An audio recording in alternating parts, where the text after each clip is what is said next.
Iran के supreme leader Ayatollah खामनाई 86 साला खामनाई 1989 से ईरान के सुप्रीम लीडर हैं। उन्होंने ईरान के बानी रहनुमा आयतुल्लाह रूहुल्लाह खुमैनी के इंतकाल के बाद ये मनसब संभाला।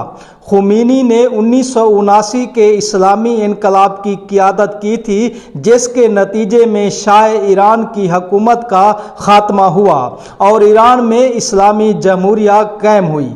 सुप्रीम लीडर के तौर पर खामनाई ईरान में सबसे बाइख्तियार शख्सियत समझे जाते हैं। उन्हें रियासती अमूर, मुसल्लह अफवाज, अदलिया और अहम पॉलिसी फैसलों पर हतमी इख्तियार हासिल है। वो फौज के कमांडर इन चीफ भी हैं और किसी भी बड़े हुकूमती फैसले पर असरअंदाज हो सकते हैं।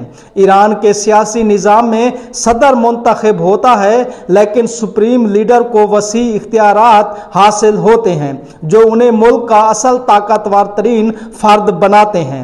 1939 में मशहद के एक मजहबी खानदान में पैदा होने वाले खामनाई ने कम उम्री में दीनी तालीम हासिल की और जल्द ही मजहबी हलकों में पहचान बना ली। शाह ईरान के दौर में वो हुकूमत के नाकदीन में शामिल रहे और मुतअद्दिद बार गिरफ्तार हुए और जेल भी काटी।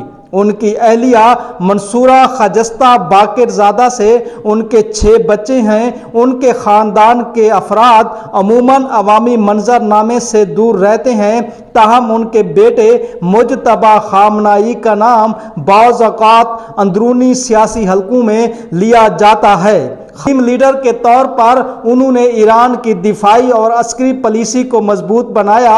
इस्लामी इनकलाबी गार्ड कोर को वुसअत दी गई और उसे इलाकाई असर रसूख बढ़ाने में मरकजी हैसियत हासिल हुई।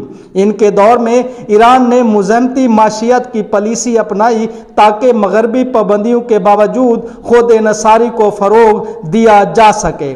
खामनाई मगरब खसूसन अमरीका के हवाले से सख्त मौक़िफ़ रखते थे, ताहम 2015 में उन्होंने ईरान के जोरी मुआहदे की मंजूरी दी, जिसे मुश्तरका जामे मनसूबा अमल कहा जाता है।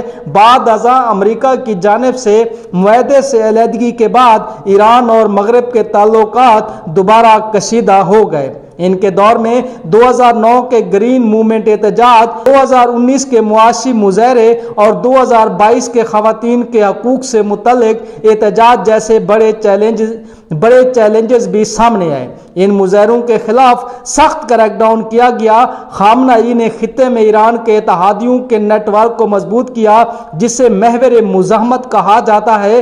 इसमें लबनान की हिजबुल्लाह, फ़लस्तीन की हमास, यमन के हौसी, इराक के मुसल्लह गिरोह शामिल रहे। इनकी इस हिकमत अमली ने ईरान को खित्ते में अहम ताकत के तौर पर उभारा, ताहम हालिया बरसों में इन इत्तेहादियों को शदीद दबाव का सामना करना पड़ा। इसराइल और ईरान के दरमियान हालिया कशीदगी और फ़िज़ाई हमलों के तबादले के बाद सूरत हाल इंतहाई संगीन हो गई थी। अमरीकी सदर ने ऐलान किया था कि अमरीका ने ईरान में बड़ी फौजी कार्रवाई शुरू कर दी है। इस तनाजुर में खामनाई की हिलाकत खित्ते की सियासत में एक बड़े मोड़ के तौर पर देखी जा रही है। इनकी वफात के बाद ईरान में 40 रोज़ा शोक का ऐलान किया गया। मुल्क एक नए सियासी दौर में दाखिल हो रहा है, जिसके असरात न सिर्फ ईरान बल्कि पूरे मशरिक़ वुस्ता पर मुरतब होने का इम्कान है।